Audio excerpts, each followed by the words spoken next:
শুভেচ্ছা সহ আমন্ত্রণ প্রত্যেককে নিটল টাটা এটিএন সংলাপে আপনাদের সাথে আছি আমি আমিনুল মজলিস। দর্শক, আপনারা জানেন সমসাময়িক ও জনগুরুত্বপূর্ণ বিভিন্ন বিষয় নিয়ে আমাদের আলোচনা অনুষ্ঠান। আমাদের আজকের আলোচ্য বিষয় দুর্নীতি, জিরো টলারেন্স এবং বাস্তবতা। এ বিষয়ে আলাপ করবার জন্য স্টুডিওতে রয়েছেন দুজন সম্মানিত অতিথি। আমাদের সাথে রয়েছেন জনাব বিচারপতি শামসুদ্দিন চৌধুরী মানিক, অবসরপ্রাপ্ত বিচারপতি, বাংলাদেশ সুপ্রিম কোর্ট। রয়েছেন জনাব গোলাম মোল্লা রনি, রাজনৈতিক বিশ্লেষক ও কলাম লেখক। এবং অনলাইনে আমাদের সাথে যুক্ত আছেন সিনিয়র সাংবাদিক জনাব আবু সাইদ খান। আপনাদের তিনজনকে অনুষ্ঠানে স্বাগত। প্রিয় দর্শক, আপনারা যারা অনুষ্ঠান দেখছেন, আশা করছি পুরো অনুষ্ঠান জুড়েই আপনাদেরকে সাথে পাবো।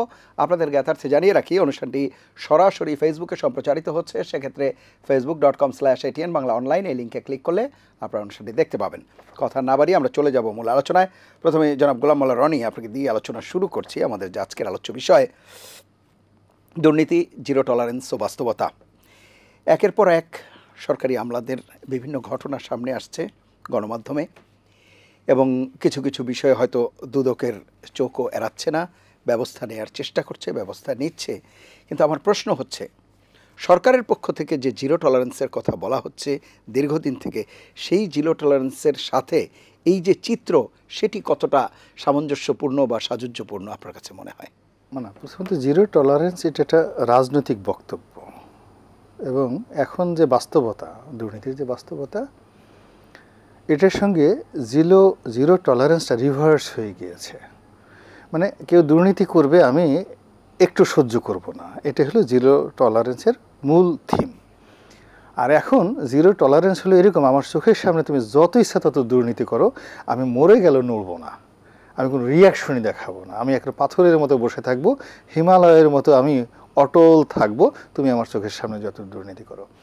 ফলে একটা সুন্দর রাজনৈতিক স্লোগান জিরো টলারেন্স, এটা এই আমাদের সমাজের একটা বিরাট শ্রেণীর একটা সিন্ডিকেটের কর্মকাণ্ডের কারণে এটা এখন একটা রিভার্স হয়েছে, একটা গালিতে পরিণত হয়েছে। Zero tolerance is not a good word now. এটা যদি কেউ বলে, ম্যাটারালাইজ করতে চায়, ওন করতে চায়, এটা একটা গালিতে পরিণত হয়েছে। এই হলো ব্যাপার। মানে জিরো টলারেন্সের সংজ্ঞাটা পরিবর্তন একদম পুরো রিভার্স হয়ে গেছে, উল্টো হয়ে গেছে, এবং এটা এখন গালি। জিরো টলারেন্স বললেই এটা একটা গালি, ইটস এ ব্যাড ওয়ার্ড নাও। তো যার জন্য মানে আওয়ামী লীগের কোনো লোকের উচিত, যাদের একটু লেখাপড়া আছে, তাদের উচিত এই শব্দটা পরিবর্তন করে নতুন আর একটা শব্দ বের করা যায় কি না এদের ধরার জন্য, এটা বেটার হবে। আদারওয়াইজ এই পুরোনো শব্দটা চলে না। একটা 1-2 নম্বর হলো যে দুর্নীতির যে তথ্যগুলো আসছে, ছোট ছোট তথ্যগুলো আসছে, এবং আমরা অবাক করার ব্যাপার হলো যে কয়টি ঘটনা এই মুহূর্তে আমাদের চোখের সামনে ঘটে গেছে, আমরা খুব হইচই করছি। এই রাম গেল, শাম গেল, যদু গেল, মধু গেল, না জানি কী হলো, আজকে আমত হবে, কাল ওটা হবে, এসব নিয়ে আমাদের হতাশায় কোনো শেষ নেই। কিন্তু ওদের চাইতেও, ওদেরকে যদি আপনি মানে দুর্নীতি রাজ্যের অবোধ শিশু, এ ফিডার বয় হিসাবে আপনি তুলনা করতে পারেন, এর কারণ হলো যে ওদের জন্মদাতা, ওদের গডফাদার, ওদের নেতা, কিংবা ওদের পিতা যদি বলেন, সব মিলিয়ে যাদেরকে একেবারে দুর্নীতির নীলতিমি বলা যেতে পারে, এরা যদি হয় পুঁটি মাছ, ওরা হলো নীলতিমি। তো সেই নীলতিমিরা আমাদের চোখের সামনে ঘুরে বেড়াচ্ছে, আমরা তাদেরকে দেখছি, তাদের কথা শুনছি, এবং আশ্চর্য ব্যাপার হলো এদের অনেকেই আবার আমাদের সামনে ওয়াজ নসিহত করছে, আমাদেরকে সততার সবক দিচ্ছে। তদ্রূপে যে এখন যে সমস্ত লোকজন যাদের বিরুদ্ধে কথা হচ্ছে, এদেরও একটা সময় ক্ষমতা ছিল। যখন ক্ষমতা ছিল তখন এদের বিরুদ্ধে কিন্তু আমরা কেউ বলিনি, আপনিও বলিনি, আমিও বলিনি। বরং আমাদের মধ্যে অনেক দুর্বল চিত্তের মানুষ, এরা যদি কেউ কাউকে ডাকতেন, ডেকে যদি বলেন যে আমাকে একটু দুলাভাই ডাকো, সে বলতে ঠিক আছে, আমি আপনাকে দুলাভাই ডাকবো। কেউ যদি বলতো আমার জুতাটা একটু পরিষ্কার করতো, সে অনেক লোক ছিল আমাদের এই সমাজে। এখন আমরা তারা খুব গালাগালি করছি, আমরা ওদের কিন্তু জুতা পরিষ্কার করতাম।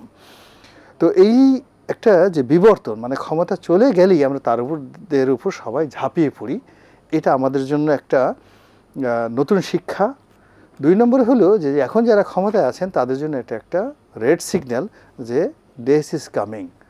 চুনোপুঁঠির যদি এই অবস্থা হয়, 1000 কোটি ইকুইভ্যালেন্ট চুনোপুঁঠি সমান 1000 কোটি, তাহলে নীলতিমির সমান কত হাজার কোটি টাকা হতে পারে।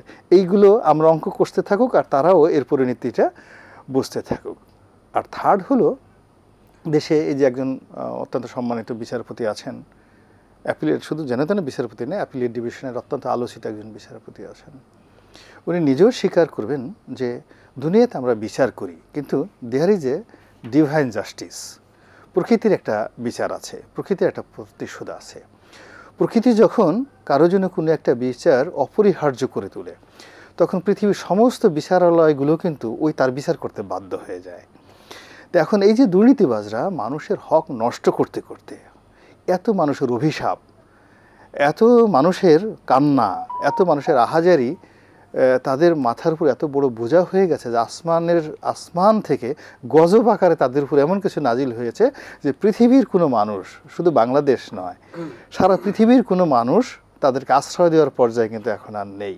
কোনো মানুষ তাদেরকে বুকে জড়িয়ে ধরার মতো অবস্থা নেই যে আয় বাবা আয়, তোর টাকা আছে, আমি এখন তোর সাথে বন্ধুত্ব করতে চাই। তারা এভাবে পৌঁছে গিয়েছে। সো এটা আমাদের জন্য একটা শিক্ষা এই সমসাময়িক কালে। জি, আরেকটি বিষয়, আমরা যে বাস্তবতার কথা বলছিলাম, সেখানে যখনই দেখা যাচ্ছে কোনো বিষয় হয়তো গণমাধ্যমে আসছে, দুদক বা সংশ্লিষ্ট সংস্থা সেগুলো অ্যাড্রেস করার চেষ্টা করছে, মনে হচ্ছে ব্যবস্থা নেওয়া হবে এবং ব্যবস্থা নিচ্ছেও, কিন্তু ব্যবস্থাগুলো কেন জানি একটা বজ্র আটুনি ফসকা গেরোর মতো হয়ে যাচ্ছে, যে ব্যবস্থা নেওয়া হচ্ছে ঠিকই কিন্তু তাকে ধরাছোঁয়ার বাইরে চলে যাচ্ছে। এগুলো এতে কিছু আসে যায় না। এখন হলো শুনে, সবাই তো ডাল ভাতে মানুষ। আমাদের দেশের মূল ব্যাপার হলো মানে রাজনীতি থেকেই কিন্তু সমস্ত দুর্গন্ধগুলো ছড়াচ্ছে।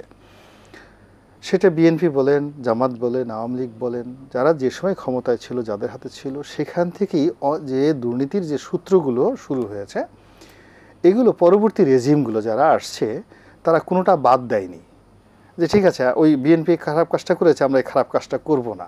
তারা করেছে কি, ওটা বহাল রেখে নিজের আবার নতুন 10টা চালু করেছে। তো চালু করতে করতে এদের একটা বিরাট সিন্ডিকেট গড়ে উঠেছে। এখন দুর্নীতি দমন কমিশন তো সরকারি একটা প্রতিষ্ঠান, সেখানে তো সব ফেরেশতা না, স্বাধীন কমিশন। হ্যাঁ, স্বাধীন কমিশন, কিন্তু এখান থেকে কখনো আপনি দুর্নীতি কমিশনে একটা জিন খুঁজে পাবেন না। দেয়ার ইজ নো জিন। এখানে সবাই প্রয়োজন কেন? না, জিন বলতে কি আগুনের তৈরি জিন, সেখানে পাপ স্পর্শ করে নাই বা ফেরেশতা, কিন্তু তারা আমাদের মতো ডাল ভাতে মানুষ। সরকারের অনেকের সাথে তাদের ভালো সম্পর্ক। আপনি দেখেন ওই যে এক ডিআইজি তাকে ধরলো, মিজানকে ধরলো, তার সাথে দেখা গেল দুর্নীতি দমন কমিশনের একজন পরিচালক এনামুল বাসির, তারও একটা লেনদেন হয়ে গেল। না, তারপরে তো তাকেও ধরা হয়েছে। তো তাকে ধরা হয়েছে, মানে শস্যের মধ্যে তো ভূত আছে। ফলে আমি যে কথাটা খুব হাইপোথেটিক্যালি বলতে চাই যে দুদক কি করলো বা করলো না, বিচার বিভাগ থেকে তার কি রায় এলো কি এলো না, তারপরে শেষে সরকার তার বিরুদ্ধে কি ব্যবস্থা নিল বা নিল না, ডাজ নট ম্যাটার। কিন্তু যখন এই রনি, আমি এই প্রশ্নটাতে আরেকবার আসছি, একটু আপনি ক্লিয়ার করবেন দর্শকদের উদ্দেশ্য। এই যে আপনি বলছেন দুদক, সরকার, বিচার বিভাগ, এগুলো তো রাষ্ট্রের একটি অঙ্গ, এবং আমরা তো শেষ তক সেখানেই ভরসাটা রাখতে চাই। তারাই যদি কিছু না করবে, এই দিকে যাচ্ছি কেন আমরা? না, এইদিকে যাচ্ছি আজকের জন্য না, তো এটা অনেক দিন থেকে এইদিকে যাচ্ছি। আজ যদি সত্যিকার অর্থে ডেমোক্রেসি যদি আপনি ধরেন, তাহলে it's a model British democracy, American democracy, even Indian democracy. যদি বিচার বিভাগ ধরেন, এই 3টে দেশের বিচার বিভাগকে আপনাকে মানতে হবে। যদি দুর্নীতি দমন কমিশন ওদের দেশে ধরেন, ওদের মতো মানতে হবে না। এখন ওদের দেশে যেইভাবে চলছে, সব কিছু যেভাবে চলছে, আমাদের দেশে তো কোনো কিছুই সেইভাবে চলছে না। তা আপনার রাজনীতিতে বিনা ভোট চলছে, রাজনীতিতে হরতাল চলছে, অবরোধ চলছে, গুম চলছে, হত্যা চলছে, সব কিছু অপকর্ম চলছে। যে পুলিশকে দিয়ে আপনি সিল পিটাচ্ছেন, যে পুলিশকে দিয়ে আপনি মানে 2 নম্বর রেজাল্ট শিট তৈরি করছেন, আপনি যে পুলিশকে দিয়ে ক্রস ফায়ার করাচ্ছেন, যে র্যাবকে দিয়ে আপনি অন্যায় কাজ করাচ্ছেন, আর বলছেন যে তুমি ঘুষ খাবা না, হাউ ইট ইজ পসিবল? এটা তো হবে না। তো টোটাল ভালো কাজটা যেমন একটা চেইন আছে, মন্দ কাজের একটা চেইন আছে। আমাদের এখানে মন্দ কাজের একটা চেইন গড়ে উঠেছে, চমৎকার একটা চেইন গড়ে উঠেছে, এবং সেই চেইনটা একটা ইউনিয়ন পরিষদের চৌকিদার থেকে শুরু করে একেবারে এটা যে আইজি পর্যন্ত একটা চেইনে সুন্দর লিঙ্কেজ আছে। এটা তো বেনজির কাণ্ডে আমরা দেখলাম যে দেখেন যে তার গরুর ফার্মে কে কাজ করতেছে, সে তার এই যে টোটাল চেইনের সাথে একটা চৌকিদার থেকে শুরু করে ডিআইজি পদমর্যাদার লোককে তার অপকর্মের সাথে সে চেইনে যুক্ত করে ফেলেছে। ডিআইজি জামিলের কথা, হ্যাঁ, মানে অ্যাজ এ হোল, আমি কারো নাম বললাম না, মানে একজন চৌকিদার, তার ওই যে গরুর ফার্ম পাহারা দিচ্ছে চৌকিদার, পুলিশের একজন কনস্টেবল তার ওই যে মাছের খামার পাহারা দিচ্ছে, জমি দখল করছে একজন ইন্সপেক্টর। এই মানে শুধু ওনাকে চেতনাটা বেশি আসছে, তা সেম অন্যান্য যারা অপরাধী আছে বা দুর্নীতি অভিযোগ আছে, সবার মধ্যে কেমন একটা চেইন গড়ে উঠেছে। এখন আপনি একটা ভালো মানুষের চেইন দেখান, যে ঠিক আছে মন্দ মানুষের এরকম চেইন আছে, কিন্তু বাংলাদেশের একটা ভালো মানুষের চেইন দেখান যে টেকনাফের উমুক ইমাম সাহেবের সাথে বাইতুল মোকাররমের ইমামের একটা চেইন অফ কমান্ড আছে। There is no chain of command. বা সুপ্রিম কোর্টের চিফ জাস্টিসের সাথে একেবারে ওই উপজেলা সদরে যে মুন্সেফ কোর্টগুলো আছে, একটা সিভিল কোর্ট আছে, বা ধরুন যে ম্যাজিস্ট্রেট কোর্ট আছে, তার একটা সুন্দর চেইন অফ কমান্ড আছে, যেখানে এখান থেকে টিপ এসে বলতে পারে এভরিথিং ইজ ইন অর্ডার। যেখানে একজন চিফ জাস্টিসকে বলতে হচ্ছে যে আমার বেঞ্চ অফিসের এখানে দুর্নীতিবাজ। মানে জিনিসটা হচ্ছে কি মন্দ কাজের একটা চেইন গড়ে উঠেছে, ভালো কাজে উঠেছে। ফলে এখানে হাইপোথেটিক্যাল আমি প্রধানমন্ত্রীকে দায়ী করতে পারি, স্বরাষ্ট্রমন্ত্রীকে দায়ী করতে পারি, অনেক কথা বলতে পারি, কিন্তু আসলে এটা অবিচার হবে, বিকজ আমরা সারা দেহে আমাদের মধ্যে জীবাণু ছড়িয়ে পড়েছে। অসংখ্য ধন্যবাদ। আমি আবারও আসবো আপনার কাছে। বিচারপতি শামসুদ্দিন চৌধুরী মানিক, যে বিষয়টি আমরা আলাপ করছিলাম যে জিরো টলারেন্স এবং বাস্তবতা, এখানে বেশ কিছু প্রসঙ্গ এসেছে, আপনি এইসব বিষয় নিয়ে বলবেন। পাশাপাশি গোলাম রনি একটি প্রসঙ্গ তুলেছেন, সেটি দিয়ে যদি আপনি শুরু করেন যে যদি আমরা কোনো সরকারি কর্মকর্তা যাকে দিয়ে আমার ক্ষমতা মসনদে যাওয়ার জন্য, যেটি সরাসরি সেটা উনি বলেছেন যে ভোটের ব্যাপার বা অন্য ধরনের কোনো অসঙ্গতি তৈরি করার, সেই সব জায়গায় যখন তাকে ব্যবহার করা হয়, সে যখন আমার কাজে লাগে, আমার দায়িত্ব পালন করতে যায়, সেই পুলিশ অফিসার বা সেই কর্মকর্তাকে আমি কিভাবে দুর্নীতির জন্য আবার কাঠগড়ায় দাঁড়া করব, সেটি কি সম্ভব কিনা? দেখুন, আমি শুরুতেই গোলাম মাওলা রনি খুব সুন্দর কথা বলেছেন, সবসময় সুন্দর কথা বলে থাকে। আমি তার সাথে মোটামুটি অনেক ব্যাপারে একমত, কিন্তু একটা ব্যাপারে কিন্তু আমি সামান্য আপনার দ্বিমত পোষণ করতে চাচ্ছি। এই যে জিরো টলারেন্স কথাটা, এটি কিন্তু এসছে মাননীয় প্রধানমন্ত্রীর মুখ থেকে, তারপরে অন্য সবাই সেটা অনুসরণ করেছে। কিন্তু আদিতে এর উৎপত্তি মাননীয় প্রধানমন্ত্রীর কাছ থেকে। এবং আমি এখানে বিনা দ্বিধায় বলতে চাই, আমি শিওর রনি আমার সাথে এই ব্যাপারে দ্বিমত পোষণ করবে না। উনি কিন্তু আসলে মিন করেন জিরো টলারেন্সটা, কিন্তু উনি, আমি যেটা মনে করি, উনি অসহায়, বুঝলেন? অনেক মাননীয় প্রধানমন্ত্রী অসহায়। উনি একা মানুষ কি করবেন? উনি তো সব দিকে তো নজর দিতে পারেন না, তাই না? সেই পরিস্থিতিতে ওনার অসহায়ত্বের কারণেই কিন্তু এগুলো ঘটে যাচ্ছে। যেমন রনি আরেকটি কথা, আচ্ছা, এই যে আপনার এখন যে সর্বশেষ যে আপনার যাকে নিয়ে আলোচনা হচ্ছে, মতিউর রহমান ছাগলকাণ্ডের যে ঘটনাটি, সেখানে আমরা যেটা, আমি এখানে একটা কথা বলি যে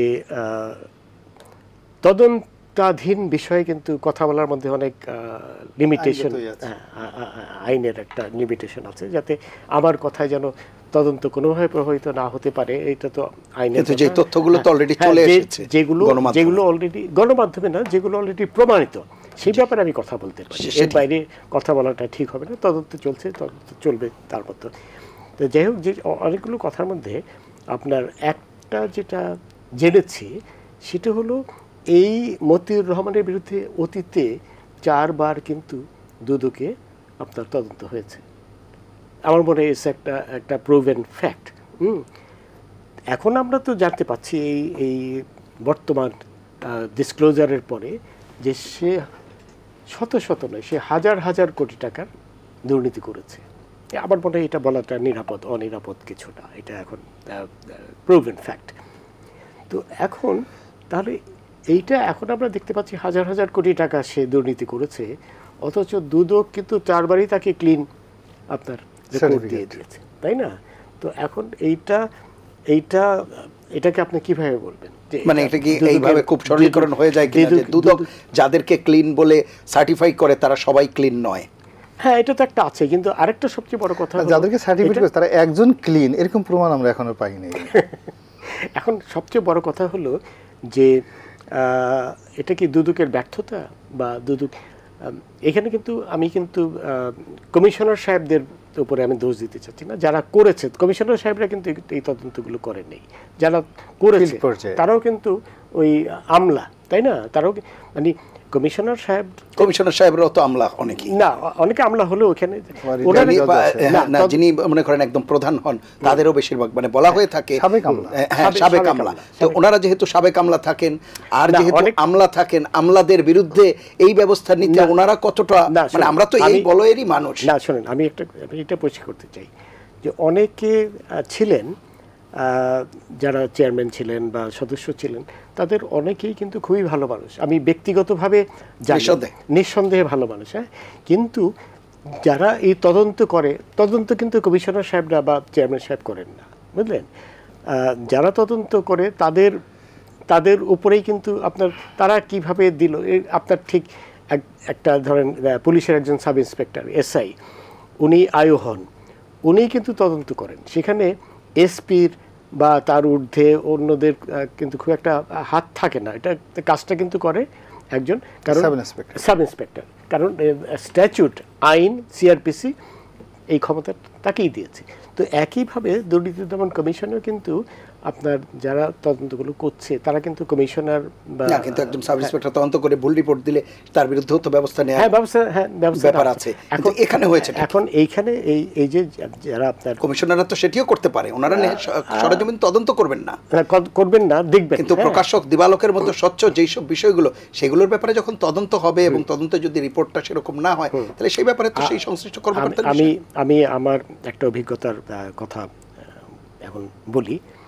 আমি যখন আপিল বিভাগের বিচারপতি ছিলাম, তো খন্দকার মোশাররফ আমার খুব ঘনিষ্ঠ বন্ধু, আমরা ৭১-এ একই সাথে মুক্তিযুদ্ধ করেছি। সেও প্রবাসী মুক্তিযোদ্ধা পেয়েছে, স্বীকৃতি পেয়েছে, আমিও পেয়েছি একই কারণে।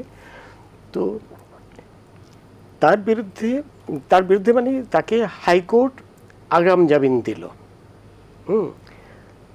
আগাম জামিনের বিরুদ্ধে দুদক মামলা করলো আমাদের কোর্টে। তখন আমাদের যে বর্তমান মাননীয় মহামান্য রাষ্ট্রপতি, উনি তখন দুদকের একজন কমিশনার ছিলেন। হ্যাঁ, এবং এই ক্ষেত্রটিতে আমি তার যে পারদর্শিতা, তার যে সততা, তার নির্ভুল প্রমাণায়িত, যে যাক আমি ঘটনাটা বলি। যখন মামলাটা আসলো, তার বিরুদ্ধে অভিযোগ হলো যে ইংল্যান্ডের বাইরে চ্যানেল আইল্যান্ড বলে কয়েকটা দ্বীপ আছে এবং সেখানে কতগুলো ব্যাংক আছে, ওই ব্যাংকে তার কয়েক হাজার ডলার রক্ষিত আছে। এই খবরটা দুদক পেয়েছে এবং এই জন্যই তার বিরুদ্ধে মামলা। তো যখন আমাদের আপিল বিভাগে আসলো, আমরা বোধহয় ৩জন বা ৪জন বিচারপতি শুনছিলাম এটা। তো ওনার পক্ষে যিনি দাঁড়ালেন, কয়েকদিন আগে উনি পরলোকে চলে গেছেন, মোহাম্মদ আলী, যে একসময় বিএনপি আমলে যে মওদুদ সাহেবও দাঁড়িয়েছিলেন, ওনারা দুজনেই দাঁড়ালেন। ওনাদের কথাটা হলো যে মোশাররফ সাহেব তার পিএইচডি, মোশাররফ কিন্তু খুব ভালো মেধাবী ছাত্র, বলে এখনও মেধাবী যে ছিল সে এখনও মেধাবী আছে। সে পিএইচডি করার পরে যে সময়টা উনি লন্ডনে ছিলেন, বিলেতে ছিলেন, সেই সময় উনি কাজ করে টাকা উপার্জন করেছেন। সেই টাকাই এখন ডালপালা মেলে কয়েক হাজার পাউন্ডে চলে গেছে। এখন বেঞ্চের অ্যাপিল বিভাগের অন্যান্য বিচারপতিরা তো আর জানে না, কিন্তু আমি তো সবই জানি। আমি তখন বললাম যে দেখেন মোহাম্মদ আলী সাহেব, আমি এটাও বললাম যে দেখেন উনি ইন এ সেন্স আমাদের যে ছাত্র সংগ্রাম পরিষদ ছিল বিলাতে, উনি আমার নেতা ছিলেন, কিন্তু আমরা একবার জয় বাংলা জয় বঙ্গবন্ধু বললে মোশাররফ বলতেন 10 বার। সেই মোশাররফ তো চেঞ্জ হয়ে গেছে এনিওয়ে এখন। কিন্তু সবচেয়ে বড় কথা হলো যে উনি খুব ভালো ছাত্র ছিলেন, ইম্পেরিয়াল কলেজে পিএইচডি করেছেন, এবং পিএইচডি করার পরে উনি ছিলেন কত বছরখানিক, সেই এক বছরে আমার জানা মতো উনি চাকরি করেননি। তার স্ত্রী সবসময় চাকরি করতেন এবং সেই চাকরিটা ছিল আপনার ওই যে কাটে কি বলে, সেলাই করার চাকরি, এবং সেলাই করার চাকরিতে উনি সপ্তাহে 10 পাউন্ড বেতন পেতেন। তো সেটা বেড়ে এখন কয়েক হাজার ডলার হওয়া, আমার বেঞ্চের অন্যান্য মাননীয় বিচারপতিরা অতটা জানেন না, কিন্তু আমি তো জানি এটা তো বিশ্বাসযোগ্য নয়। তারপরে আপনার তার যেটা হাইকোর্ট থেকে আদেশ দিয়েছিল আপনার আপনার আগাম জামিনের, সেই আদেশটা আমরা খণ্ডন করে দিয়েছিলাম, বুঝলেন। তো এখন এই হলো যে কথাটা গোলাম মাওলা রনি আগেও বলেছে, যে আগেও কিন্তু একই ধরনের কথা ছিল। এখন হয় কি আপনার এইখানে বোঝানোর চেষ্টা করা হয়েছে, মিসলিড করা। আমি এই প্রসঙ্গটা এই জন্য আনলাম, আমি যদি না থাকতাম তাহলে অন্যেরা হয়তো এটা বিশ্বাস করতেন, মেনে নিতেন। কিন্তু যেহেতু আমার ছিলেন ওখানে, আমার সেই অভিজ্ঞতা রয়েছে, ডাইরেক্ট নলেজ রয়েছে, জি। বুঝলেন, এখানে আর সেটা করার সুযোগ হয়। এখন এই যেটা দিয়ে আমি কথাটা বলছিলাম যে আমি আসবো আপনার কাছে, শুধু একটি প্রশ্ন করে ফেলি এখানে, যেটি আপনি বলছেন যে দুদকের হয়তো যারা তদন্ত কর্মকর্তা রয়েছেন তাদের গাফিলতির কারণে এই সমস্যাগুলো হতে পারে, কিন্তু এই আমি এটা বিশ্বাস করি, কারণ তদন্ত কর্মকর্তারা কিন্তু কমিশনের চেয়ারম্যান বা কমিশনের সদস্য না, একেবারে স্পষ্ট আপনার বক্তব্য, কিন্তু আমার প্রশ্ন হচ্ছে এই কর্মকর্তারাই বেগম খালেদা জিয়ার ব্যাপারে, তারেক রহমানের ব্যাপারে, জোবেদা রহমানের ব্যাপারে, তাদের ব্যাপারে যখন অ্যাকশন নিচ্ছেন তখন কিন্তু বেশ নির্মোহভাবেই সেগুলো হচ্ছে এবং সেগুলো আসছে, কিন্তু যখন অন্যদের ব্যাপারে সেটি আসবে না তখন এই প্রশ্ন কি খুবই সঙ্গত নয়, যেটি কেবলমাত্র বিরোধী দমনের ব্যাপারে তাদের কনসেন্ট্রেশন বা তাদের অ্যাটেনশন পে করা যতটা জরুরি হয়ে যায় ততটা অন্য ক্ষেত্রে হয় না? এই প্রশ্নের উত্তর কে দেবে আপনি বলবেন, আমি একটু শুনে আসি। জনাব আবু সাইদ খান আমাদের সাথে রয়েছেন। আবু সাইদ খান, দুর্নীতির বিরুদ্ধে জিরো টলারেন্স এবং বর্তমান বাস্তবতা, আপনার বক্তব্য শুনবো। প্রথমত হচ্ছে যে দেশ কারা পরিচালনা করে, দেশ তো পরিচালনা করে হচ্ছে রাজনৈতিক নেতৃত্ব। তো পুলিশ প্রশাসন তাদের দ্বারা পরিচালিত হয়। এই পুলিশ প্রশাসন যখন সঠিকভাবে পরিচালিত না হয় কিংবা যখন রাজনৈতিক কারণে তারা ব্যবহৃত হয় তখন রাজনৈতিক নেতৃত্বের এক ধরনের দুর্বলতা তৈরি হয় এবং তখন পুলিশ প্রশাসন রাজনৈতিক নেতৃত্বের কারণে কিছু দুর্নীতি করে এবং নিজেদের প্রয়োজনেও দুর্নীতি করে। অর্থাৎ এইভাবে জবাবদিহিতার জায়গাটা নষ্ট হয়ে যায় এবং আমাদের সমাজে, রাষ্ট্র ব্যবস্থায় এই জবাবদিহিতার জায়গাটা নাই, স্বচ্ছতার জায়গাটা নেই, এটা নষ্ট হয়ে গেছে। এখন এখানে পুলিশ প্রশাসন অনেকটা ধরা ছোঁয়ার বাইরে চলে গেছে। এটা ধরবে কি করে? এই পুলিশ প্রশাসন তো ভোটের কাজে, রাজনীতির কাজে, বিভিন্ন কাজে অপকর্মে ব্যবহৃত হয়েছে। তো এখানে হচ্ছে একটা দুর্বলতা তৈরি হয়েছে। এই দুর্বলতার কারণে এখানে আমার মনে হয় যে আমলারা, যেটা ব্রিটিশ ভারতে তৈরি করা আমলা, তো পাকিস্তান আমলে ওই আমলারা ছিল, সেই আমলাদের খুব, আমলার কণ্ঠে পুলিশ প্রশাসনের খুবই একটা পরিবর্তন হয় নাই, বরং আরো অধপতিত হয়েছে। এই থেকে এটাকে নিয়ন্ত্রণ করার জন্য যে রাজনৈতিক শক্তি দরকার, এখানে দুর্বলতা রয়েছে এক। দ্বিতীয়ত হচ্ছে যে অনেক সময় গণতান্ত্রিক আবহাওয়া দরকার। গণতান্ত্রিক আবহাওয়াতে সবকিছু স্পষ্ট হয়ে যায়। যখন গণতান্ত্রিক আবহাওয়া থাকে না, যখন পার্লামেন্ট কার্যকর থাকে না, শক্তিশালী বিরোধী দল থাকে না, কিংবা রাজপথে নাগরিক আন্দোলন থাকে না, নাগরিকদের কথা বলার অধিকার কিংবা সেই ধরনের কর্মকাণ্ড যখন থাকে না, তখন দেখা যায় যে মাত্রাটা বেড়ে যায়। তো দীর্ঘদিন ধরে এই যে রাজনীতিতে বন্ধাত্ম, সংসদ কার্যকর না হওয়া, পার্লামেন্টে শক্তিশালী বিরোধী দল না থাকা ইত্যাদির কারণে আমার মনে হয় এখানে আমলাতন্ত্র আরো অধপতিত হয়েছে, বিপদগামী হয়েছে। এখন প্রশ্ন এটা এসেছে যে দুর্নীতি কি কেবলমাত্র আমলা পুলিশরা করছে না রাজনীতিবিদরাও করছে? তো এইটা একটা, এখন কে কত বেশি দুর্নীতিবাজ এটা নিয়ে একটা বিতর্ক হতে পারে, যে আমলা পুলিশ কতটা দুর্নীতি করছে, রাজনৈতিক নেতৃত্ব কতটা দুর্নীতি করছে। একজন সাবেক মন্ত্রী, সম্ভবত আব্দুল মোমেন, সাবেক পররাষ্ট্রমন্ত্রী, উনি বলছেন যে ওই বেগমপাড়া যে বাড়ি রয়েছে সেই বাড়িগুলোর বেশিরভাগই হচ্ছে আমলাদের। হতে পারে, আমি জানি না সঠিক কিনা, তবে রাজনীতিবিদদেরও বাড়ি আছে এবং অর্থ যারা পাচার করে বিভিন্ন আমলে, যেটা ধরা পড়ে, ক্ষমতা থেকে যাওয়ার পরে তো ধরা পড়ে, ক্ষমতা আসিতে কিন্তু ধরা পড়ে না, ক্ষমতা থেকে যাওয়ার কি হয়। এবং আমলারাও যখন দাপটের সঙ্গে তারা প্রশাসনে থাকে তখন খুব বেশি একটা ধরা পড়ে না। পুলিশও ধরা পড়ে না, যখন তারা ক্ষমতা থেকে চলে যায় তখনই কিন্তু তারা ধরা পড়ে এবং ধরার একটা সুযোগ হয়, কিংবা কখনো কখনো ক্ষমতার ভিতর দ্বন্দ্ব, সংঘাতের কারণেও কিছু কিছু ধরা পড়ে যায়। কিন্তু আমরা যে চিত্রটা দেখছি এটা কিন্তু একটা খণ্ডিত চিত্র, দুর্নীতির একটা খণ্ডিত চিত্র। যদি আমরা মনে করে থাকি, পত্রপত্রিকা অনেকে দাবি করে যে সব দুর্নীতিকে আমরা তুলে ধরতে পেরেছি, আসলে ব্যাপারটা তো তা না। এটা একটা সামান্য বিষয়টা, এটা থেকে বহু দুর্নীতি আড়ালে আবডালে রয়ে গেছে, দুর্নীতিবাজরা বহাল তবিয়তে আছে। এই জায়গা থেকে আমাদেরকে দুর্নীতি মুক্ত কেবলমাত্র ধরেন দুদক দিয়ে হবে না, তো এর জন্য সমস্ত মেশিনারি গুলো কাজ করার দরকার। এবং আমার কাছে যেটা মনে হয় যে রাজনৈতিক নেতৃত্ব ঠিক হওয়া দরকার। নেতৃত্ব মানে কেবল তো প্রধানমন্ত্রী না, নেতৃত্ব মানে তো কেবল রাষ্ট্রপতি না, নেতৃত্ব মানে হচ্ছে বিভিন্ন পর্যায়ে নেতৃত্ব। এবং সেখানে যখন গলদ থাকে, সেখানে যখন দুর্নীতি থাকে, তখন এখানে জবাবদিহিতা নিশ্চিত হয় না।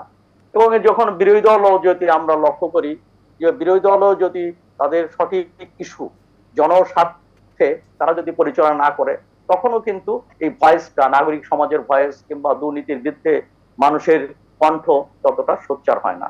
তো এখানে আমাদের রাজনীতি কেবলমাত্র ক্ষমতায় থাকা এবং যাওয়ার মধ্যে সীমাবদ্ধ রয়ে গেছে। এখানে জনস্বার্থে রাজনীতি, জনস্বার্থে আন্দোলন সেগুলো কিন্তু হচ্ছে না।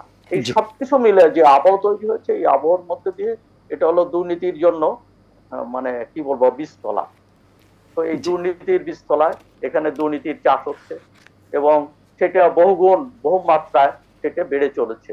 তো সেই জায়গা থেকে আমার মনে হয় এটা একটা সামগ্রিক, এটা আমাদের এখন দুর্নীতিটা আমাদের রাজনীতিতে মিশে গেছে, পুলিশ প্রশাসনের ভিতরে ঢুকে গেছে, বাণিজ্যের মধ্যে ঢুকে গেছে এবং এটা আমাদের সংস্কৃতির ভিতর এটা ঢুকে গেছে।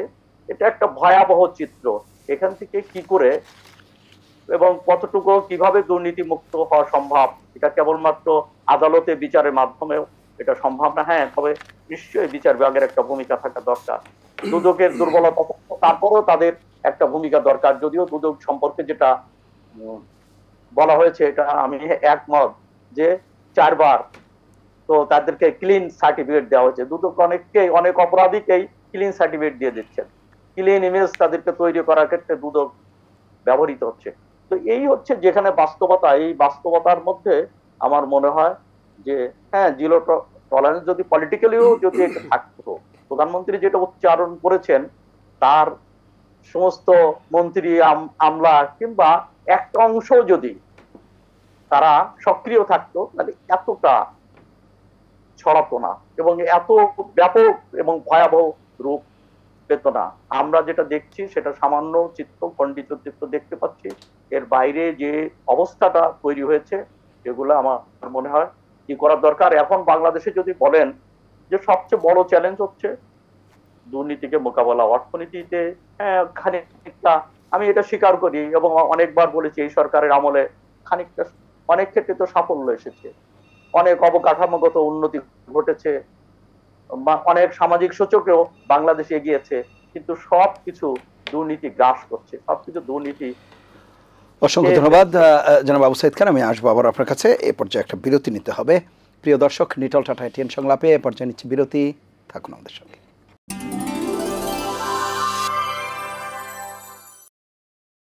ফিরে এলাম নিটল টাটা এটিএন সংলাপে। এতক্ষণ সাথে থাকার জন্য ধন্যবাদ। বিচারপতি শামসুদ্দিন চৌধুরী মানিক, বিরতির আগে আমরা যে বিষয়টি আলোচনা করছিলাম, বলা হচ্ছিল যে বিরোধী মতের প্রতি দুদক এবং অন্যান্য আইনশৃঙ্খলা বাহিনীর আইনশৃঙ্খলা রক্ষাকারী বাহিনী বলি, বিচার বিভাগ, প্রত্যেকে যতটা মনোযোগ দেয়া হয় ততটা কি এই যে দুর্নীতিগুলো আসছে বা দুর্নীতিবাদ সামগ্রিক তাদের প্রতি সেই মনোযোগটা দেয়া হচ্ছে কিনা?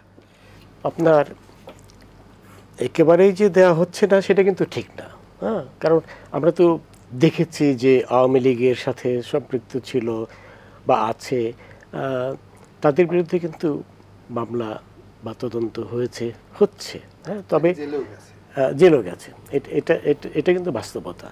এখানে আমি আপনার আরেকটা প্রসঙ্গ আনতে চাই দুদক সংক্রান্ত ব্যাপারে, কারণ এখানে আবু সাইদ চৌধুরী সাহেব, আবু সাইদ খান সাহেব এটা ইনভলভ ছিলেন, এই জন্য ওনার উপস্থিতিতে আমি বলতে চাচ্ছি যে উনি একটি খুব গুরুত্বপূর্ণ খবর লিখেছিলেন, সমকাল পত্রিকা, সম্ভবত অনেক বছর আগের কথা। লিখেছিলেন যে খালেদা জিয়া বিনামূল্যে এই যে এখন যেটা হাতিরঝিল এলাকা বলে সেই এলাকায় জমি দিয়ে দিয়েছে অনেককে, এবং যাদের জমি দিয়ে দিয়েছে উনি কয়েকটা নাম লিখেছিলেন। তার মধ্যে একজন মেজর কামরুল, যে সে সময় প্রতিমন্ত্রী ছিলেন, আরেকজন প্রতিমন্ত্রী ছিল, আমি নামটা মনে করতে পারছি না। এবং এরা প্রচুর টাকার মালিক, এদের অনেকেরই ব্যক্তিগত হেলিকপ্টার আছে, হেলিকপ্টারে তারা যাতায়াত করে। তো এইটা দেখার পরেই আমি তখন স্বপরিচিত হয়ে রুল ইস্যু করেছিলাম এদের, এবং ইস্যু ছিলেন ওই যে আপনার তালেয়ার রহমানের হাজবেন্ড কি নাম, শফিক রহমান সাহেবও ছিলেন ইত্যাদি। যে আসার পরে ওনারা আমার আদালতে হাজির হয়। আমি তখন হাইকোর্ট বিভাগের বিচারপতি, বোধহয় 2012 সালের কথা। তো আমি তখন ঠিক করলাম যে এটা তো তদন্ত করতে হবে, আমি তো আর তদন্ত করতে পারি না। এবং এই তদন্তের জন্য আমি কয়েকটা নাম চাইলাম আমার পরিচিত কয়েকজন আমলার কাছে, যাদের কোটি টাকা বা হাজার কোটি টাকা দিয়ে কেনা যাবে না, এই ধরনের 4 জন আমলার নাম দেন তারা। এই জন্য চাইলাম যে এরা, এই যে মেজর কামরুল, হ্যানত্যান ইত্যাদি, এদের তো এত ধনী, এরা হেলিকপ্টার চালায়, তো এটা তো মানে ক্রয়যোগ্য আমলা পেলে তো ইজিলি কিনে ফেলবে। তখন আমাকে আমার এক পরিচিত জন 4টা নাম দিয়েছিলেন।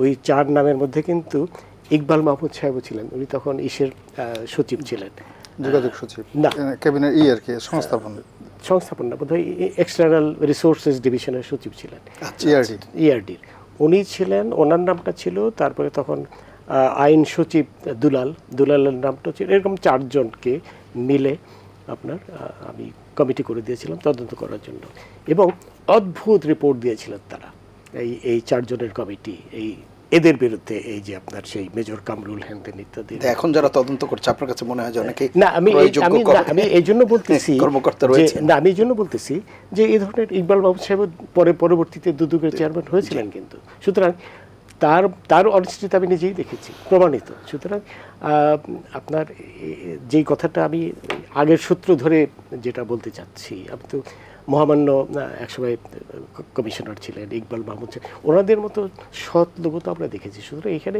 একটা জিনিস হলো কি, আপনার যেমন মন্ত্রীরা সব তো তার আন্ডারে সিভিল সার্ভেন্টরা কী করছে সব কিছু তার মন্ত্রীরা দেখতে পারে, দেখার সুযোগও নেই। দুদকের আপনার স্ট্রাকচারও কিন্তু তেমনি।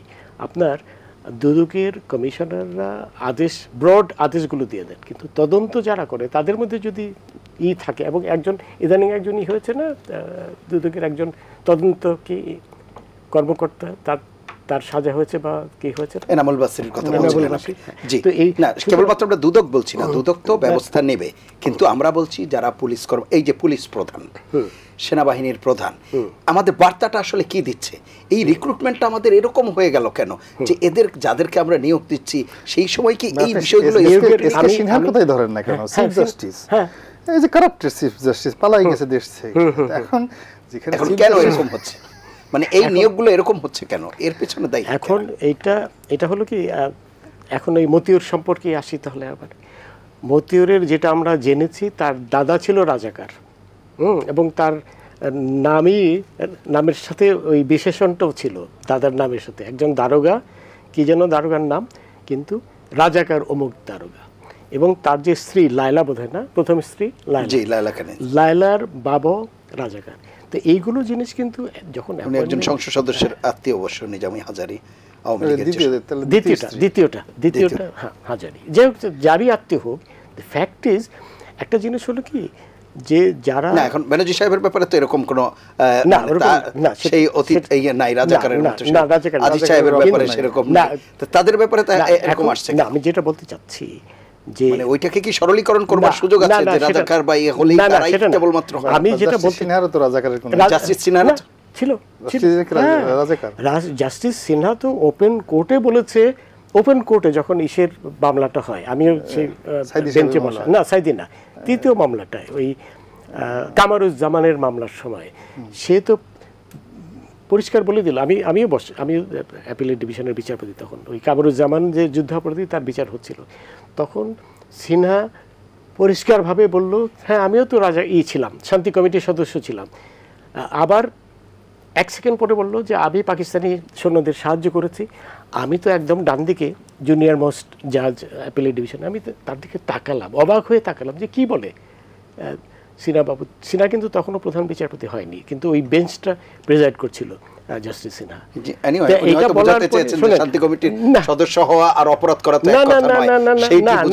সেটা না, উনি পরিষ্কার বললেন। এবং সেই দিন দেখুন কমিটির সদস্য তো অনেকেই ছিল, হয়তো সবাই তো আর না, উনি এটাও বলেছেন যে আইনের আওতায় আসে নাই, আমি পাকিস্তানি সৈন্যদের সাহায্য করেছি, এটা রিপিট করেছেন। এবং সেই দিন আপনার এই যে মানিক জুলফিকার মানিক বসা ছিল। জি। জুলফিকার মানিক তখন সাংবাদিক। ঢাকা ট্রিবিউনের সাথে জড়িত ছিল, এবং পরের দিন জুলফিকার মানিক হেডলাইন দিল কিন্তু এটা, রনি আপনার যদি মনে না থাকে, আমার মনে আছে। হ্যাঁ, তখন যে সিনাজ রোল ইন 71, বুঝলেন? তো এখন এইগুলো ব্যাপার হলো কি, যখন অ্যাপয়েন্টমেন্ট দেওয়া হয় তখন এগুলো দেখাও। এবং আপনার সিনহার বিরুদ্ধে কিন্তু দুর্নীতির কথা আগে থেকে, যখন 111-এর সময় কিন্তু 3 জনকে ডেকেছিল আপনার রাষ্ট্রপতি ইয়াজউদ্দিন সাহেব, যে তোমাদের বিরুদ্ধে এত দুর্নীতির ফাইল আছে, রিজাইন দাও অর ফেস দ্য মিউজিক। তো একজন রিজাইন দিয়েছিলেন, যিনি রিজাইন দিয়েছিলেন উনি ছিলেন সবচেয়ে ভালো দক্ষ বিচারপতি, যাই হোক আমি নামটা উল্লেখ করতে চাই না, উনি বেঁচেও নাই, চলে গেছেন। আর সিনহা তখন বলল আমার মায়ের সাথে আলাপ করে আমি 2 দিন সময় দেন, আমি জানাবো। তো সিনহা তখন ডক্টর কামাল হোসেনের হাতে পায়ে ধরলেন। ডক্টর কামাল তখন খুব প্রভাবশালী ব্যক্তি, এই হাতে পায়ে ধরে সিনহা বেঁচে গেলেন।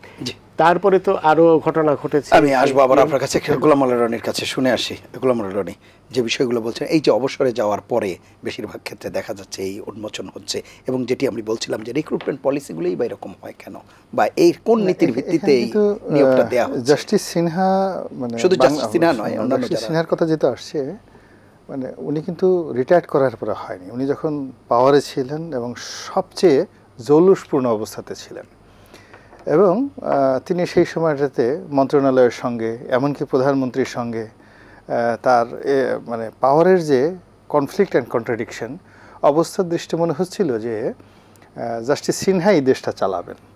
তো ওই অবস্থাতে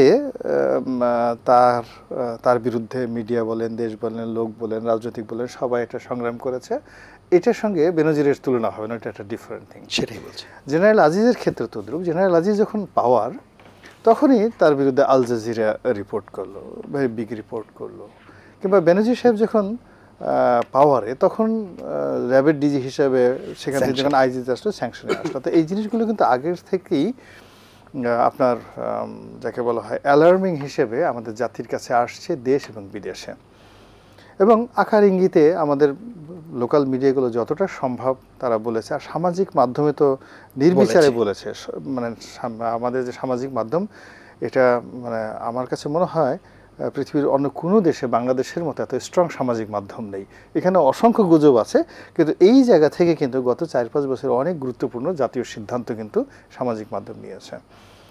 কিন্তু যেটা সাইদ ভাই বললেন, যে যেহেতু কাগজে কলমে এবং ভাষাগতভাবে, নীতিগতভাবে একটা দেশের নেতৃত্ব রাজনীতিবিদদের হাতে থাকে, আলটিমেটলি কঠিন সিদ্ধান্তটা কিন্তু রাজনীতিবিদদেরকে নিতে হয়। যেমন ধরুন, এই যে মায়ানমারের সঙ্গে আমাদের এই কয়েকদিন খুব একটা টানাপোড়েন চললো, তো ওখানে পর্যটকরা যেতে পারলো না, একটা মাত্র কয়েকটা গানবোট ওখানে দাঁড়িয়ে গুলি, মানে নির্বিচারে গুলাগুলি করলো, এবং ডিসি সাহেবের লোকজনও কিন্তু ওখানে যেতে পারেনি। কিন্তু যখন রাজনৈতিক সিদ্ধান্ত, একজন স্বরাষ্ট্রমন্ত্রী বললেন যে একটা গুলি করলে, এরপর থেকে যদি গুলি করো তাহলে আমরা আর একটা পাল্টা গুলি করব, এই কথা যখন স্বরাষ্ট্রমন্ত্রী বললেন, তারপরে নৌবাহিনীর একটা ফ্রিগেট ওখানে গেল, কই আর কোনো শব্দ আছে? কোনো শব্দ নেই। This is political will force. তো এখন আমাদের এই যে দুর্নীতির বিরুদ্ধে সত্যিকার অর্থে শুধু মুখে জিরো টলারেন্স বললে হবে না। এখানে সেই যেমন প্রধানমন্ত্রী জিরো টলারেন্স বলছেন না, দীপুমণি বলছেন I could not remember, but দুজনের একজন ফার্স্ট বলেছেন, তারপর থেকে তো এটার ডক্টর দীপুমণি ফার্স্ট, মানে তার মুখ দিয়ে এই কথাটা বারবার বেশি আসছে। কিন্তু দেখা গেল যে পরবর্তীতে সেই ডক্টর দীপুমণির বিরুদ্ধে সেই চাঁদপুরে একটা বিশাল অভিযোগ চলে আসলো। তো যার জন্য যিনি যদি প্রধানমন্ত্রীর বক্তব্য হন, এটাকে দ্বিতীয় পর্যায়ে এসে জিরো টলারেন্সটাকে সবচেয়ে বেশি মার্কেটিং করেছেন ডক্টর দীপুমণি। তো দীপুমণির বিরুদ্ধে চাঁদপুরে যে অভিযোগ আছে সত্য মিথ্যা এখনও কিন্তু সেটেলড হয় না, যেখান থেকে একজন ডিসিকে চলে আসতে হয়েছে।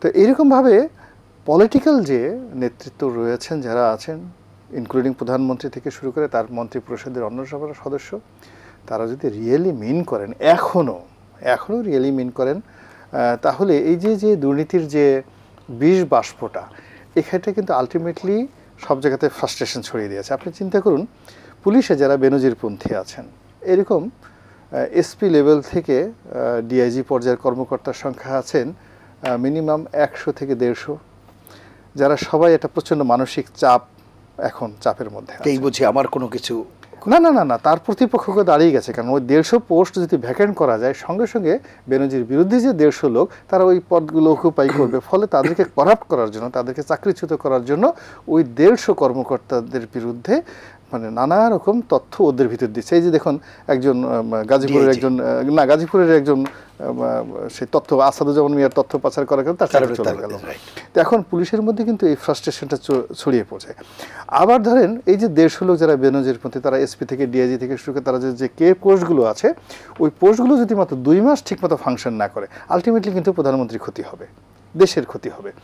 তো তারা চাকরিতে থেকে যদি ফ্রাস্ট্রেশন থাকে, সেখানে ক্ষতি হবে। আবার যদি তারা চাকরিচ্যুত হয়, পুরো দেশের ক্ষতি হবে। আবার যদি প্রতিপক্ষ চলে আসে, সেখানেও ক্ষতি, মানে এইরকম একটা অবস্থার মধ্যে চলে আসছে। সিমিলারলি ধরেন এই যে এখন রাষ্ট্রের আমাদের তো ধরেন 0 থেকে 9 পর্যন্ত ম্যাথমেটিক্সের যে সংখ্যাগুলো, এগুলোকে খুব বেশি গণনা করার জন্য কতগুলো সুপার নিউমারি সাইন ব্যবহার করে, যেমন root over, to the point, এরকম করা হয়। তো ওদের উপর এখন রাষ্ট্রীয় ব্যবস্থায় সবারই ক্ষমতা আছে, এমনকি একটা তহসিলদারেরও ক্ষমতা আছে, এমনকি একটা পুলিশ কনস্টেবল যে ম্যাজিস্ট্রেট, এমনকি একজন সাধারণ নাগরিক, হি হ্যাজ এ ম্যাজিস্ট্রেসি পাওয়ার। সে যদি তার চোখের সামনে একজনকে অপরাধ করতে থাকে, হি কুড অ্যারেস্ট, সেটা অ্যারেস্ট করতে পারে। তো এই যে কিন্তু এই সব যে অন্তর্নিহিত ক্ষমতা প্রত্যেকটা মানুষের গণতন্ত্র যে দিয়েছে, সংবিধান দিয়েছে, এইটার মধ্যে এখন বলতে গেলে সুপার নিউমারি কতগুলো পোস্ট ক্রিয়েট হয়ে গেছে, তার মধ্যে পুলিশ প্রধান, মানে পুলিশই এখন সবচেয়ে রাষ্ট্রের মানে গুরুত্বপূর্ণ পদ। এখন সেই পুলিশকে আপনি শক্তিশালী বানালেন, মনস্টার বানালেন, তারপর সেই পুলিশের মধ্যে আবার এখন আপনি ফ্রাস্ট্রেশন ঢুকিয়ে দিচ্ছেন, বলে দেশ চলবে কী করে। সিমিলারলি পুলিশের উপরে সেকেন্ড যেটা আছে সেটা হলো জাতীয় রাজস্ব বোর্ড। বিকজ আমাদের বিভিন্ন খাত থেকে অলমোস্ট 4 লক্ষ কোটি টাকা যে রাজস্ব, সে ভ্যাট বলেন, ট্যাক্স বলেন, আয়কর বলেন, অবকারী শুল্ক বলেন, অলমোস্ট 4 লক্ষ কোটি টাকা এই মুহূর্তে যারা কালেকশন করেন এই যে জাতীয় রাজস্ব বোর্ড। এই মতিউরের কাণ্ডে দেখা গেল তাকে মানে যে তার টোটাল ঘটনাটা, মানে সে যদি অন্যায় করে থাকে দীর্ঘদিন যাবৎ, তাহলে কোথায় ছিল এই প্রশাসন, কোথায় অ্যাডমিনিস্ট্রেশন, কোথা থেকে একটা ছাগলের ঘটনাটা নিয়ে এখন তাকে এমন অবস্থা করে ফেলছে, আপনি গিয়ে দেখেন যে পুরো রাজস্ব ভবন থেকে শুরু করে all bond office, all customs office, সব জায়গাতে ফ্রাস্ট্রেশন ছড়িয়ে পড়েছে, সব জায়গাতে বিকজ ওখানে যদি আপনি ধরতে চান সবারই মোরাললেস প্রবলেম আছে। এখন ওই মতিউরের সাহেবের ছেলে হয়তো 15 লাখ টাকাতে ছাগল কিনেছে, তো টতিউরের ছেলে যেয়ে দেখবেন যে 1.5 লাখ টাকাতে ছাগল, মানে রাজস্ব বোর্ডের কথা বলছেন। হ্যাঁ হ্যাঁ হ্যাঁ, মানে সব জায়গাতেই। মানে এই যে এখন একটা দামি ঘড়ি পরা, ভালো একটা গরু কুরবানি দেওয়া, 5 লাখ 10 লাখ টাকাতে গরু কেনা, এটা একটা ফ্যাশনের মধ্যে পরিণত হয়ে গেছে। এটা যে কেবলমাত্র জাতীয় রাজস্ব বোর্ডের যারা কর্মকর্তা তারা করছেন তা না, অনেক একেবারে ছোটোখাটো ব্যবসায়ী, এই যে গুলিস্তানে হকারদের নেতা, তার ছেলেও গিয়ে দেখা যাচ্ছে, এক লোক বলতেছে যে সে 6টা না 7টা গরু কিনেছে, একটা গরু 5 লাখ টাকা করে। তা আমি জিজ্ঞেস করলাম যে তার সোর্স অফ ইনকাম কি, বলে সোর্স অফ ইনকাম জানি না, রামপুরেতে ছোটো একটা বাড়ি আছে, সেটা 70-80 হাজার টাকা ভাড়া পায়। তা আমি বললাম যে 70-80 হাজার টাকা যে লোক ভাড়া পায়, সে 5টা গরু কিনলো কী করে? তা আপনি বুঝেন ব্যাপারটা। এখন তার ব্যাপারটা কিন্তু আসছে না, মানে সে 5টা গরু কিনে 70 হাজার টাকা ভাড়া পায়, একটা গরু 5 লাখ টাকা করে 25 লাখ টাকার গরু কিনে সে পুরো সামিয়ানা টানিয়ে রাখছে, তার ব্যাপারটা কিন্তু আসছে না। ফলে দেখেন সমাজের সব স্তরে কিন্তু এই যে গরু কুরবানি দেওয়া, দামি ছাগল কেনা, দামি ঘড়ি পরা, দামি পোশাক আশাক পরা, এটা একটা ফ্যাশনে পরিণত হয়েছে। কিন্তু আপনি অ্যাজ এ হোল কাউকে না ধরে একটা বিশেষ গ্রুপ যারা রেভিনিউ কালেকশন করছে, যারা আইন শৃঙ্খলা রক্ষা করছে, ধরেন আজিজ সাহেবকে আক্রমণ করছে, মানে করতে গিয়ে দেখা যাচ্ছে পুরো সেনাবাহিনীকে আপনি টেনে নিয়ে আসছেন, বেনজিরকে আক্রমণ করতে গিয়ে পুরো র্যাব বাহিনীকে টেনে নিয়ে আসছেন। ইটস এ হিউজ ফ্রাস্ট্রেশন, এবং পুরো নেশনের মধ্যে এই ফ্রাস্ট্রেশনটা ছড়িয়ে পড়েছে, যেটা আমি ডিসঅ্যাগ্রি করি। এবং এই টোটাল কাজটা মূলত গুছিয়ে এনে এখনও পর্যন্ত এটাকে সঠিক পথে আনার একমাত্র ক্ষমতা আছে পলিটিক্যাল গভর্নমেন্টের। প্রাইম মিনিস্টারকেই কাজটা করতে হবে, এইটা আইজি সাহেব পারবে না, এটা সেনাবাহিনীর নতুন প্রধান উনি পারবেন না, কিংবা চিফ জাস্টিস সাহেব উনিও পারবেন না, বিকজ তারা তাদের নিজস্ব উইংস থাকতে হয়তো তারা ক্ষমতা দেখাতে পারেন। বা জাতীয় রাজস্ব বোর্ডের চেয়ারম্যান উনি হয়তো ওনার এই যে মন্ত্রী সাহেবকে মানে বদলি করে। রাজনৈতিক নেতৃত্বের থেকে আমরা যে বক্তব্য পাচ্ছি তাতে কি আপনার কাছে মনে হচ্ছে? না, আমার কাছে আমার কাছে খুব দুর্ভাগ্যজনক মনে হচ্ছে, সত্যিকার অর্থে একমাত্র মাননীয় প্রধানমন্ত্রী ছাড়া শ্রদ্ধা করার মতো আমি আসলে এই আওয়ামী লীগ সরকারে একজনকেও পাই না। আমার কাছে মনে হয় এরা সব শিক্ষানবিশ, লেখাপড়া জানে না, তারপর দলের সে secretary? চিন্তা ভাবনা করে না। আরো আরো অর্বাচীন মনে হয়, সে মনে হয় দিন দিন সে শিশু হয়ে যাচ্ছে। মানে দলের যিনি মহাসচিব আছেন জনাব ওবায়দুল কাদের, Secretary, এবারে উনি সেক্রেটারি হিসেবে আজ থেকে 20 বছর আগে তার যে ম্যাচুরিটি ছিল, এখন মনে হচ্ছে তিনি আরো শিশু হয়ে যাচ্ছেন, বয়স বাড়ার সাথে সাথে তাকে শিশু মনে হচ্ছে। তো এই জিনিসগুলো, এগুলো মানে আমার খুব কষ্ট লাগছে। হি ওয়াজ মাই লিডার, আমরা একসাথে কাজ করেছি, আমার কলিগ ছিলেন, সব কিছু ছিলেন। আমি তো বললাম একমাত্র 80 বছর বয়স হওয়ার পরও প্রধানমন্ত্রীকে এখনও মনে হচ্ছে তার কথাবার্তার ধারাবাহিকতা আছে এবং তার একটা ব্যালেন্স আছে এবং তিনি দেশ নিয়ে চিন্তা করেন, একটা ভিশন আছে, মিশন আছে। এর বাইরে বাকি যারা আছেন তাদের একটা গ্রুপ হলো প্রধানমন্ত্রী কী বলেন সেদিকে তাকিয়ে থাকা, আর একটা গ্রুপ আছে আন্দাজ করে বলা যে কোনটা বললে প্রধানমন্ত্রী খুশি হবেন, আর একটা গ্রুপ আছে যে আমার গদিটা কীভাবে ঠিক থাকবে এই জন্য একটা উত্তেজনা তৈরি করা। এরকম কিছু নেতা সরকারি দলে রয়ে গেছে। এখন এরা কি করে এই সমস্যার সমাধান করবে আমার মাথায় ঢুকে না। জি, আমি আসবো আবারও, একটা বিরতি নিয়ে আসি। প্রিয় দর্শক, নিটল টাটা এটিএন সংলাপে এ পর্যায়ে নিচ্ছে বিরতি, থাকুন আমাদের সঙ্গে।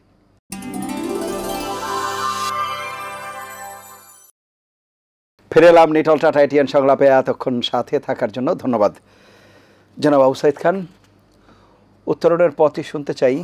পাশাপাশি বিচারপতি শামসুদ্দিন চৌধুরী মানিক কিছু প্রসঙ্গের অবতারণা করেছেন, সে বিষয়ে যদি একটু আলোকপাত করেন খুব সংক্ষেপে। সেটা তো অনেক পুরনো ঘটনা। জি। বিচারপতি শামসুদ্দিন চৌধুরী মানিক যেটা বলেছেন সেটা হলো যে মানে তেজগাঁতে তো বিভিন্ন সরকারি প্লট বিভিন্ন লোকের নামে বরাদ্দ হয়েছে। তারপর হচ্ছে যেটা আমি লিখেছিলাম সেটা হলো রাস্তাকে প্লট করে কয়েকজন প্রতিবন্ধী এবং কয়েকজনকে বরাদ্দ করা হয়েছিল। এবং তখন বিচারপতি শামসুদ্দিন চৌধুরী মানিক তিনি সতত পরিণত হয়ে তো উনি ডেকেছিলেন, আমিও আদালতে হাজির হয়েছিলাম। তখন একটা ঐতিহাসিক ঘটনা, কিন্তু আমার কাছে মনে হয় যে সেই ঘটনার মধ্য দিয়ে অনেক সত্য বেরিয়ে এসেছিল, কিন্তু সেটার মধ্যে এখনো সুরাহা হয়নি, ওইটা ওই অবস্থায় রয়ে গেছে। এবং ওই রাস্তার উপর এখনো ভবন আছে, কয়েকটা ভবন তৈরি হয়েছে। এবং এইটা বিএনপির শাসন আমলে এটা হয়েছিল। আওয়ামী লীগের শাসন আমলে রাস্তার বাকি অংশটাকেও বরাদ্দ দেওয়া হয়। তো ওই রাস্তাটা পুরোপুরি দুই সরকার মিলে ওই রাস্তাটাকে দখল করে নিয়েছে।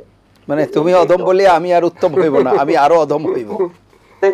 এই হচ্ছে বাস্তবতা। এই বাস্তবতায় আমার কাছে মনে হয় যে জিনিসটা হলো যে প্রশ্নগুলো সামনে এসেছে, যেমন পুলিশের একটা স্টেটমেন্ট দেওয়া হয়েছে, যেন মনে হচ্ছে যে বিষয়গুলোকে আড়াল করা।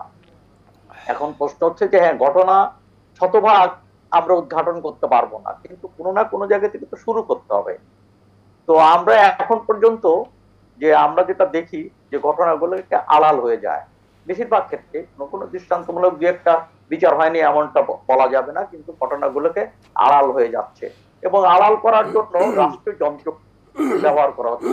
যেমন পুলিশ সমিতির পক্ষ থেকে, পুলিশ অফিসার সমিতির পক্ষ থেকে যে স্টেটমেন্ট দেওয়া হয়েছিল এটা দুর্ভাগ্যজনক, যে তারা এটাকে যে তারা মনে করছে যে তাদের কিছু কতিপয় সদস্য, যিনি আইজিপি হন আর যিনি হন, তিনি অপরাধী হলে তার অপরাধের বিচার হলে তো পুলিশ আরো পুরস্মুক্ত হবে, কিন্তু তারা মনে করছে তাদের লোক।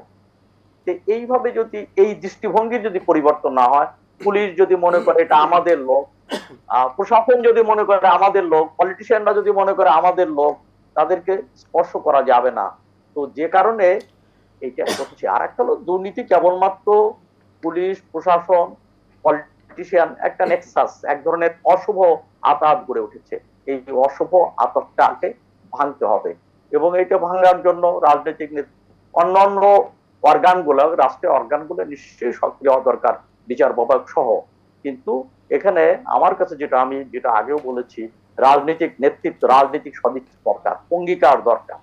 এবং সেই অঙ্গীকার মানে কেবলমাত্র প্রধানমন্ত্রী বললেন সেইটা না, এবং সেটা প্রতিপালিত হওয়ার জন্য তার দলের মধ্যে সেই ধরনের কর্মকাণ্ড দরকার। এই এখন ব্যাপারটা হচ্ছে রাজনীতিতে কিন্তু ভালো লোক আছে, সরকারি ক্ষমতাসীন দলে অনেক ভালো লোক আছে, কিন্তু প্রবলেমটা হচ্ছে ভালো লোকেরা কোণঠাসা হয়ে আছে। দুর্নীতিবাজরা, টাকাওয়ালারা, কালো টাকাওয়ালা, পেশিওয়ালারা, তারা কিন্তু দাপটের সাথে আসছে। এই জায়গা থেকে রাজনীতিরও একটা চেঞ্জ দরকার। রাজনীতিটা সৎ, ত্যাগী, নিবেদিত মানুষের হাতে যদি রাজনীতি না আসে, তাহলে দেখা যাবে যে এই কাজটা হবে না। অসংখ্য ধন্যবাদ। আমরা সৎ লোকদের আর্তনাদ শুনি, তাদের কষ্টের কথা শুনি, কিন্তু তারা নেতৃত্বে আসীন হচ্ছে না। তো তো এই জন্য আমার মনে হয় সবকিছু ঠিক করতে হলে রাজনীতিটা ঠিক করতে হবে। জি। রাজনীতি ঠিক হলে এখানে প্রশাসন ঠিক হবে, রাজনীতি ঠিক হলে এখানে দুদক ঠিক হবে, সবই ঠিক হবে। এবং এই জন্য একটা রাজনীতি নেতৃত্বের এই পরিবর্তনটা দরকার এবং সেই সঙ্গে গণতান্ত্রিক আবহাওয়াটা দরকার, জি, শক্তিশালী অসংখ্য বিরোধী দল ধন্যবাদ। দরকার। আমরা রাজনীতির একটা ভারসাম্য দরকার, তা না হলে শুধুমাত্র এখানে পত্রপত্রিকা কিংবা সোশ্যাল মিডিয়া কিংবা মিডিয়াতে এই ধরনের ঝড় তোলা যাবে, কিন্তু ঝড় আবার থেমে যাবে। আমরা বারবার ঝড় উঠেছে, ক্যাসিনো কেলেঙ্কারি, আরো কতগুলো ঝড় দেখেছি আমরা। এর কথা আমরা মনে করতে পারি, যেগুলো এসছে আবার ঝড় থেমে গেছে। তো আমার জি। মনে হয় এই ঝড়ের মধ্য দিয়ে যদি অপরাধীদেরকে স্বরূপ উন্মোচন করতে হয়, দৃষ্টান্তমূলক শাস্তি দিতে হয়, তাহলে সেই পলিটিক্যাল কমিটমেন্টটা, রাজনৈতিক সদিচ্ছাটা আমার কাছে সবচেয়ে গুরুত্বপূর্ণ। অসংখ্য ধন্যবাদ। বিচারপতি শামসুদ্দিন চৌধুরী মানিক যে কথা বলছিলেন যে দেশে একটি সুষ্ঠু গণতান্ত্রিক যে পরিবেশ, বিরোধী মতের কথা বলছেন, রাজপথে আন্দোলনের কথা বলছেন, বিশেষ করে নাগরিক সমাজ তাদের ভয়েস রেইজের কথা বলছেন, সেই জায়গাগুলোতে যতক্ষণ পর্যন্ত একটা ইতিবাচক পরিবর্তন না আসবে ততক্ষণ সম্ভব নয়। সেটি আমি বলছি। রনি তো সবসময় খুব ভালো কথা বলে এবং আবু সাইদ খান সাহেবও খুব সুন্দর কতগুলো কথা বলেছেন। আমি এর সাথে কিছুটা সংযোজন করব। প্লিজ। আমি তো অবভিয়াসলি পুরোপুরি একমত। এখন যেটা আমি গোলাম মাওলা রনির কথায় আসি, যে একটি মূল্যবান কথা বলেছে যে পুলিশের মধ্যে অনেক ভালো লোক আছে, এই ব্যাপারে কোনো সন্দেহ নেই, এবং সেই ভালো লোকগুলোকে সরিয়ে দেওয়ার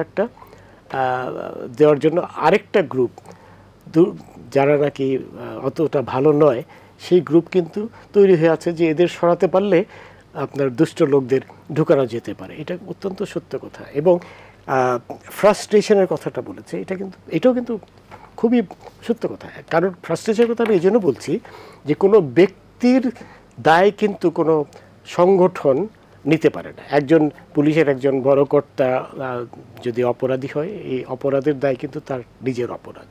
এর জন্য কিন্তু পুরো নিঃসন্দেহে সংগঠন নিতে পারে না। কিন্তু এই কথাটার পাশাপাশি একটি বিষয় কি আপনি বলবেন কিনা যে ব্যক্তির বিষয়েও কিন্তু ব্যক্তিতে পার্থক্য থাকে।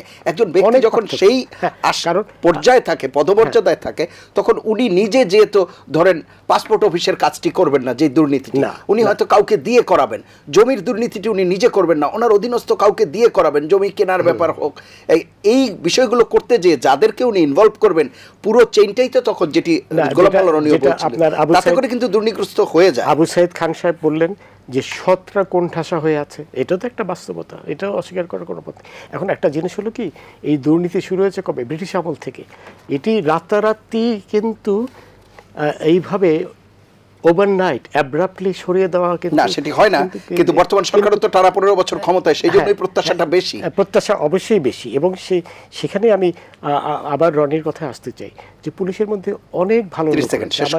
আচ্ছা ঠিক আছে, আমি যেটা অনেক ভালো লোক রয়েছে, এ ব্যাপারে কোনো সন্দেহ নেই, এবং আমলাদের মধ্যেও প্রচুর ভালো লোক রয়েছে, বুঝলেন, এই ব্যাপারেও কিন্তু কোনো সন্দেহ নেই। কিন্তু ওই যে কোণঠাসা হয়ে আছে। আর শেষ পর্যন্ত রাজনৈতিক সদিচ্ছা, রাজনৈতিক সদিচ্ছার তো অবশ্যই প্রয়োজন রয়েছে। শেষ করবো আমরা, আপনার কনক্লুডিং রিমার্কস শুনবো। মানে আমি আশাবাদী হতে চাই। এর কারণ হলো 18 কোটি মানুষ, এর মধ্যে প্রায় 1.5 কোটি মানুষ দেশের বাইরে থাকে, অনেক পরিশ্রম করে অনেক টাকা পাঠায়, অলমোস্ট $50 বিলিয়ন বিদেশ থেকে তারা পাঠাচ্ছে। ফলে আমাদের আসলে এগিয়ে যেতে হবে এবং আমরা এগিয়ে যাব। আমাদের এগিয়ে যাব পথে। এই যে সকল দুর্নীতিবাজ সৃষ্টি হয়েছে, যে সমস্ত লোক, সেগুলো খুব সাময়িক, এরা টিকবে না, দে উইল নট সাস্টেইন। এর কারণ হলো বেশিরভাগ মানুষ পেশিবহুল, আমাদের রিক্সাওয়ালা থেকে শুরু করে মেহনতি মানুষ পেশিবহুল, তারা পরিশ্রম করে এবং তাদের চাহিদা খুব অল্প। ফলে এই মানুষের উপরে মেদবহুল মানুষ কখনই রাজত্ব করতে পারবে না, পেশিবহুল মানুষের উপর মেদবহুল রাজত্ব করতে পারে না। শুধু এখানে যে সমস্যাটা আছে সেটা হলো যে একটা সময় সামরিক শক্তিটাকে মনে হতো পৃথিবীর রাজনীতির নিয়ন্ত্রক, যে রাষ্ট্র, যে দেশ, সমাজ, যার যত বড় মিলিটারি পাওয়ার আছে সেটা। এখন এই গত 20 বছরে ধীরে ধীরে কমতে আসলে সুপার পাওয়ার হয়ে গেছে অর্থনীতির মানে সব কিছু নিয়ামক শক্তি। তো সেই দিক থেকে আমাদের দেশের ব্যাংকিং ব্যবস্থা, আমাদের দেশের শেয়ার মার্কেট, আমাদের দেশের জাতীয় রাজস্ব বোর্ড, এই প্রতিষ্ঠানগুলো যারা রেভিনিউ কালেকশন করে সরকারের জন্য, পোর্ট, তো এই বিষয়গুলো খুব সেন্সিটিভ। তো এই সেন্সিটিভে রাষ্ট্রের ধরেন দুর্নীতি দমন কমিশন আছে, বিচার বিভাগ আছে, সচিবালয় আছে, তাদের অন্তত এই প্রতিষ্ঠানগুলোকে ইন্সপায়ার্ড করার জন্য, অর্থনীতিকে টিকিয়ে রাখার জন্য তাদেরকে সর্বোচ্চ সতর্কতা অবলম্বন করতে হবে এবং ধীরে ধীরে মানে গ্র্যাজুয়ালি দুর্নীতি থেকে বেরিয়ে আসার জন্য ধীরে ধীরে রিক্রুটমেন্ট। যেমন দেখেন একজন নওফেল একেবারে তরুণ একজন মন্ত্রী, শিক্ষামন্ত্রী দিয়েছেন, he is doing very well. আমি তার সাথে কথা বলে, আপনি সাবির হোসেন চৌধুরীর মতো অনেক দিন পরে হলেও তিনি এখন মন্ত্রী পরিষদে আসছেন, একটা ওয়ার্ল্ড ক্লাস শিক্ষিত একজন মানুষ সাবির হোসেন চৌধুরী। এখন আপনি প্রধানমন্ত্রী শেখ হাসিনাকে এই যে সিলেকশন করছে, এখন এইভাবে হয়তো আরও আস্তে আস্তে আস্তে আস্তে আসবে। তো কিন্তু তার আগে যে জিনিসটা হলো যে আমরা যারা টকশোতে আসি বা বাইরে কথাবার্তা বলি, যেই জায়গাগুলোতে মূলত আমাদের জাতীয় স্বার্থটাকে সংরক্ষণ করেছে, সেটা পুলিশ হোক, সেনাবাহিনী হোক, জাতীয় রাজস্ব বোর্ড, সব কিছু হোক, আমাদের কোনো কথাটা দ্বারা যেন একেবারে ফ্রাস্ট্রেশনটা মহামারী আকারে রাসেল ভাইপারের মতো যেন না হয়, এটাই আমার ব্যক্তিগত শেষ কথা। অসংখ্য ধন্যবাদ আপনাদের তিনজনকে অনুষ্ঠানে অংশ নেওয়ার জন্য। প্রিয় দর্শক, এই ছিল আজকের নিটল টাটা এটিএন সংলাপ। পরবর্তী অনুষ্ঠান দেখার আমন্ত্রণ জানিয়ে বিদায় নিচ্ছি। সবাই ভালো থাকবেন, সুস্থ থাকবেন, আশা করি এটিএন বাংলার সঙ্গেই থাকবেন। আল্লাহ হাফেজ।